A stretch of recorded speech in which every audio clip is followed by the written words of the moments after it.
fan ramen? Who's hungry? Welcome to Fan Ramen. The official podcast of Black Ramen.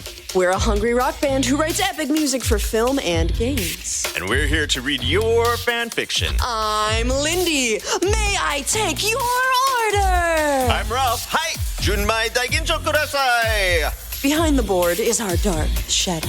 And silent but deadly partner, The sound guy, Kevin.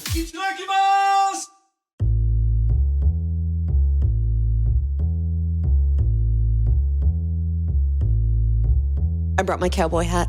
To a podcast? Yes. I'm not even voice acting as a cowboy today. I'm doing this to help you Me? get into character. Oh, okay. Yeah, it's a good thing I didn't bring my gun. What? You know how I get when I'm excited. Yeah, you get murderous. This fic features swords and throwing knives and revolvers. Oh, revolvers. I like revolvers a lot better than semi-automatics. They're much more reliable. Yeah. This is a killer idea for a crossover. Lord of the Rings meets Red Dead Redemption. Oh, hell yes, please. Nice. Okay, well, this fic is called An Outlaw's Redemption by Angry Lil Elf. This fic is on fanfiction.net, and you can also find a link in our show notes. Make sure you follow Angry Little Elf on fanfiction.net.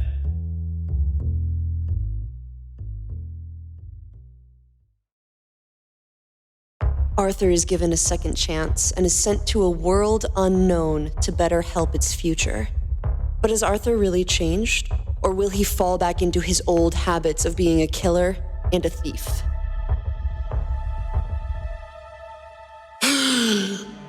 Arthur woke up with a sharp gasp and intake of air.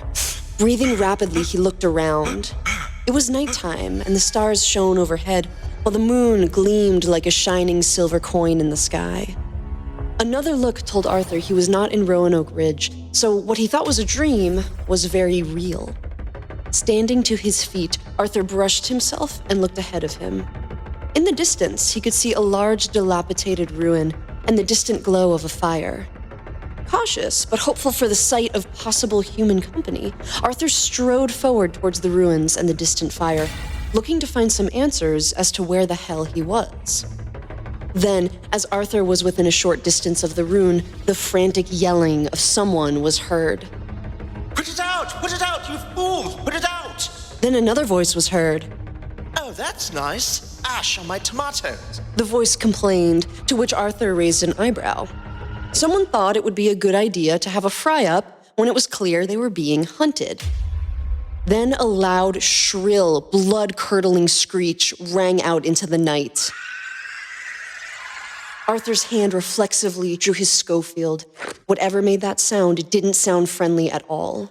Then Arthur spied 5 black hooded figures, each armed with swords, which made Arthur raise an eyebrow. Then some frantic yells were heard, for a moment made to turn around and walk away from this, but some nagging feeling told him that these black hooded strangers weren't friendly, and whomever it was they were hunting needed help. Ah, shit. Arthur cursed lowly as he began to search for a way up the ruin. The black-robed men had already found a way up. Cocking his Schofield, Arthur prepared to face whatever it was that awaited him. As Arthur ran up the spiraling stairway, he could hear the yell of, "Back, you devils!" followed by the ringing of steel. Urging himself faster, Arthur neared the top of the steps when he heard a yell of pain and agony. Oh! Gritting his teeth in anger, Arthur reached the top of the steps to witness the scene. 4 children, at least that's what Arthur thought them to be, were scattered. One had its shoulder pierced by a dagger wielded by one of the black-robed men. Looking at the black-robed men, Arthur was surprised that there was only a black void where their faces were. Deciding not to question, Arthur aimed his Schofield at the one that had stabbed one of the children and fired. A loud crack and bang broke the night sky, drowning the screams of anguish from the wounded child. The bullet hit the dagger-wielding man thing in the shoulder, causing it to give an inhuman screech. Its fellows all snapped their heads to where Arthur stood, and Arthur swiveled his aim towards them. time seemed to slow down as Arthur held his Schofield at his hip and fanned the hammer with his offhand, firing 4 rounds into the robed figures. Each bullet hit them in the chest or the shoulder, knocking them back, staggering them. Swiveling his gun back at the dagger-wielding figure, Arthur fired his last round at where the thing's heart would be. This staggered the robed figure back, making it screech again. Arthur opened his gun to reload, but the strangest thing happened. As he opened the Schofield to expel the used cartridges, the used round only popped halfway before each one glowed slightly, pushing themselves back in one at a time. Arthur felt the weight of fresh rounds in his gun again before closing up the Schofield and prepared to aim again. But one of the robed figures seemingly recovered, no worse for wear, but appeared to be extremely annoyed as it stalked towards Arthur with its sword raised.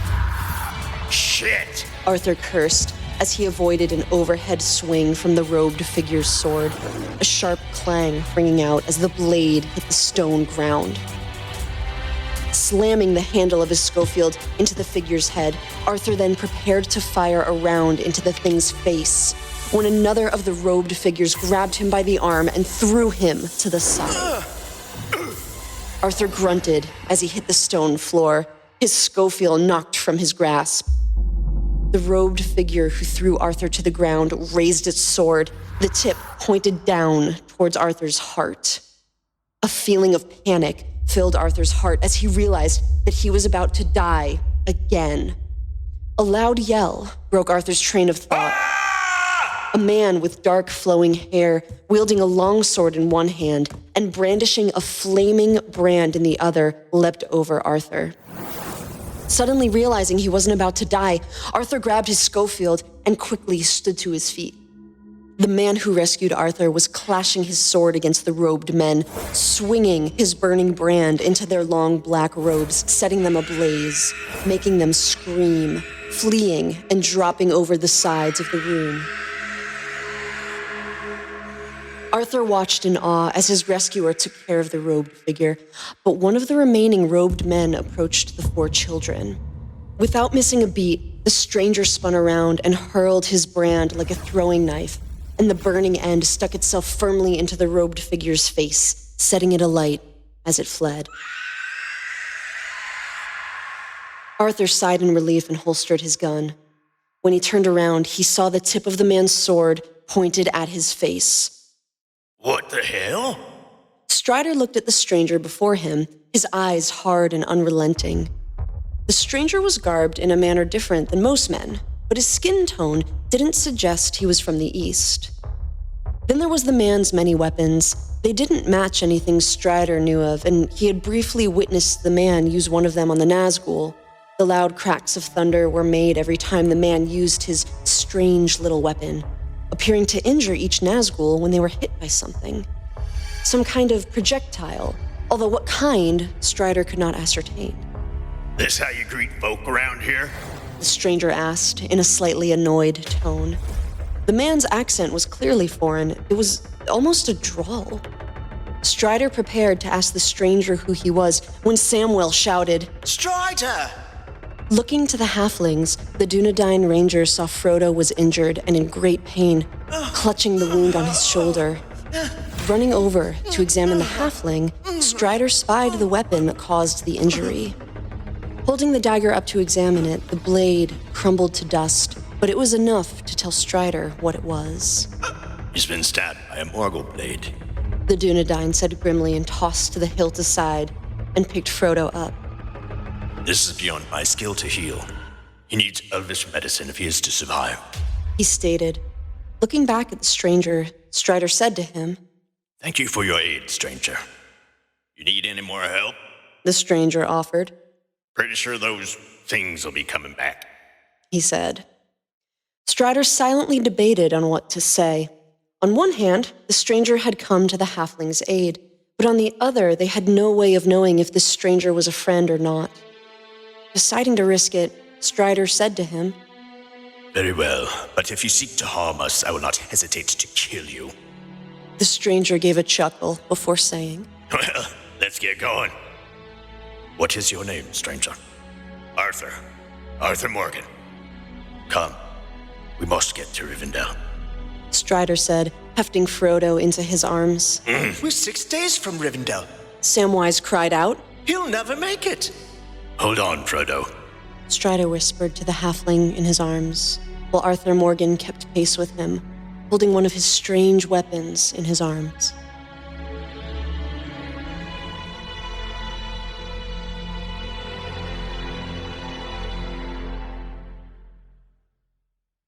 The next fanfiction features a sword.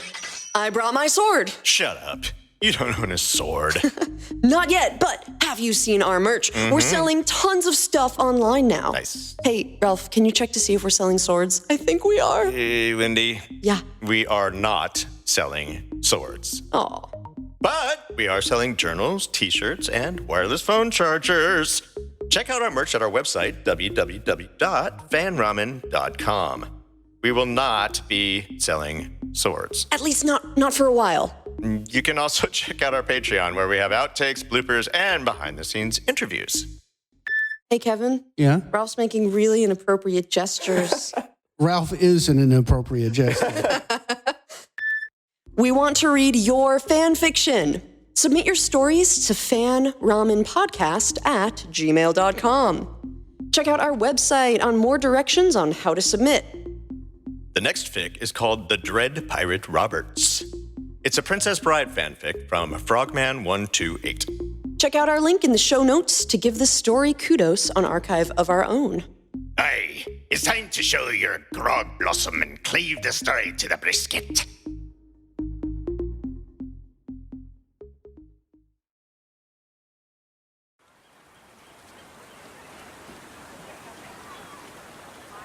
Early bird anglers and their sons left their homes towards the port, bringing buckets of chum and readying their nets and boats.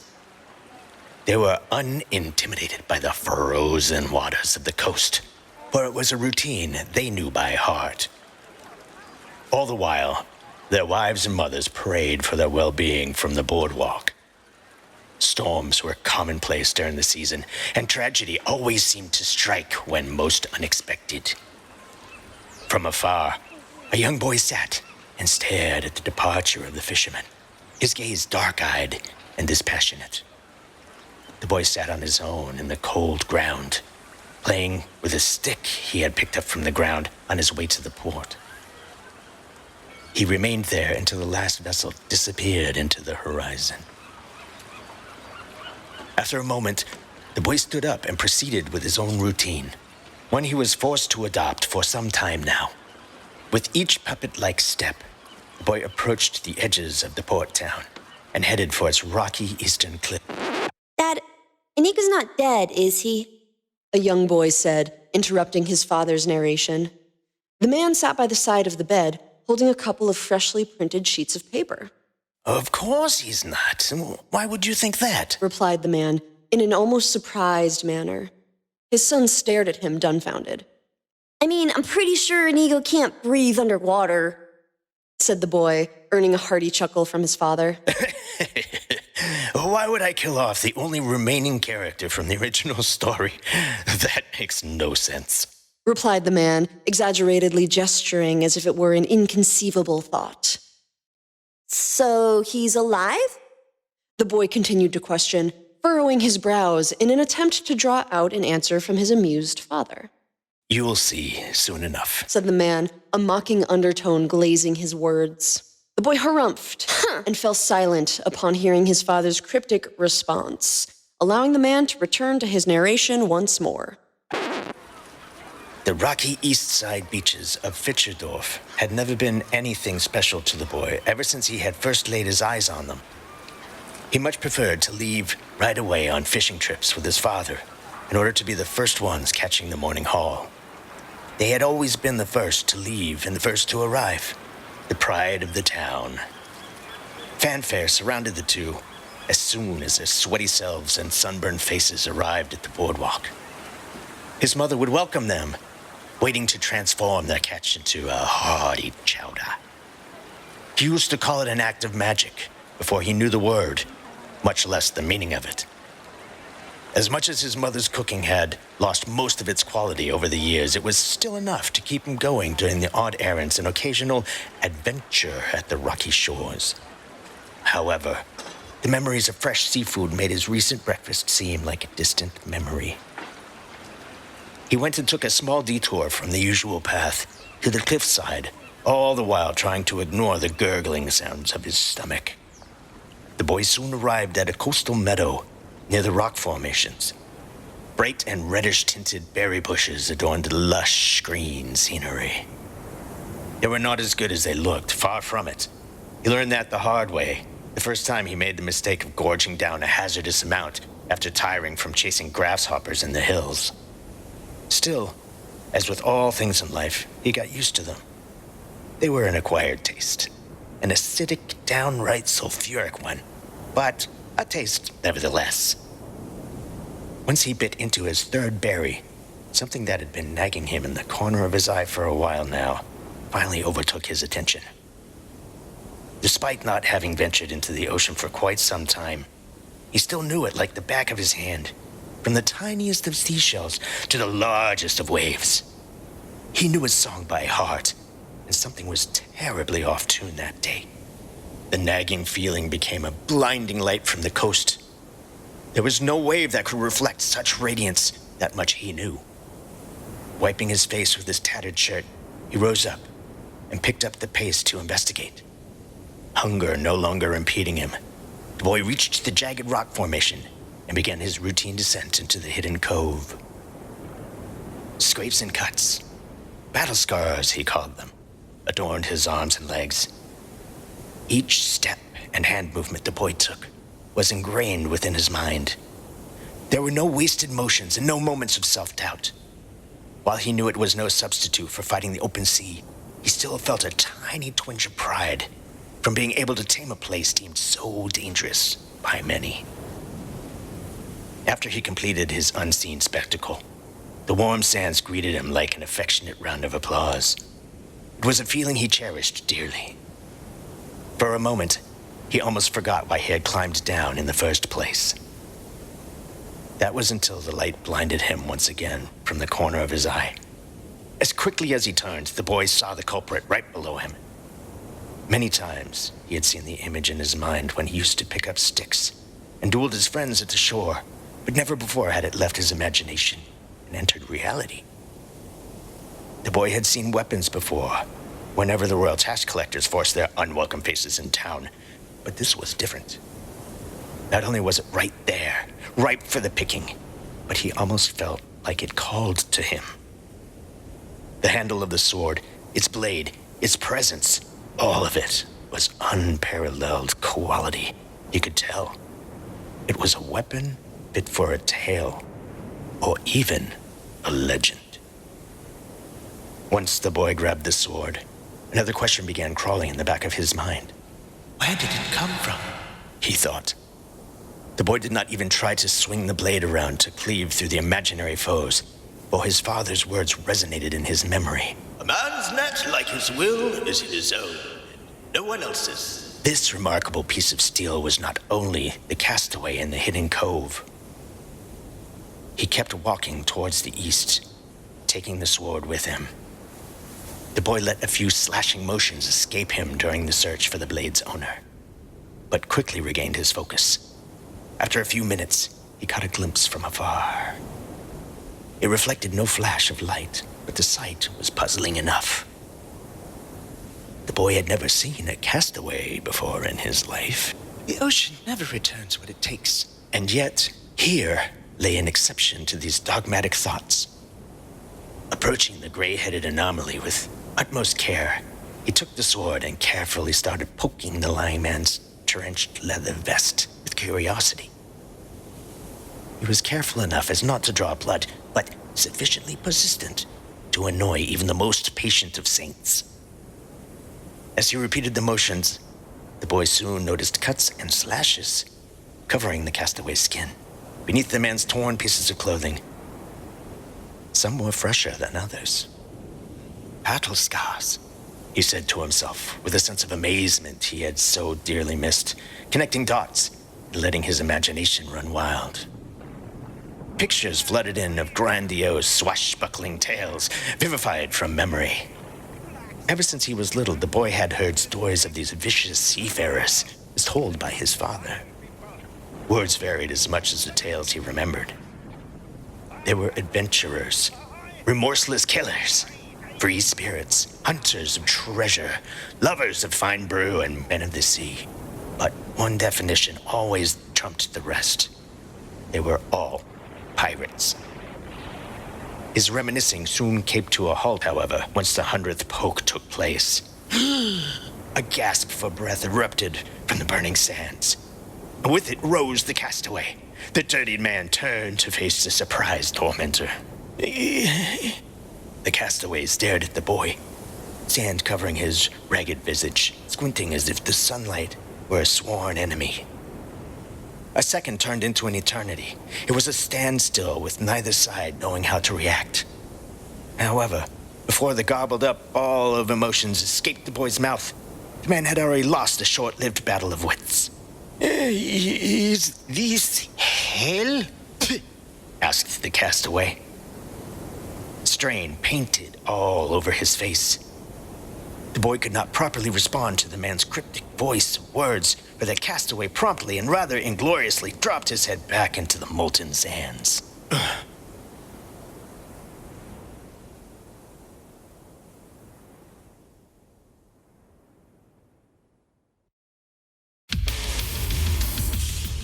We want to read your fanfic. Email us at fanramenpodcast@gmail.com. We accept all fandoms. Even obscure ones. We want writers to get more decent exposure.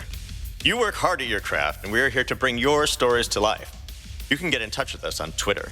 Our handle is fanramen. Talk to us. Send us your fix. Send me a sword. Don't do that. Oh, God, send me an aspirin. This is Lindy. This is Ralph. And we'll see you the next time you're hungry.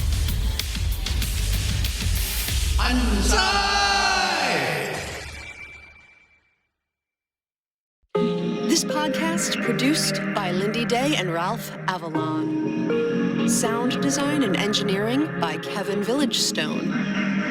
Music by Black Ramen. Recorded and mixed in the Black Ramen Studios.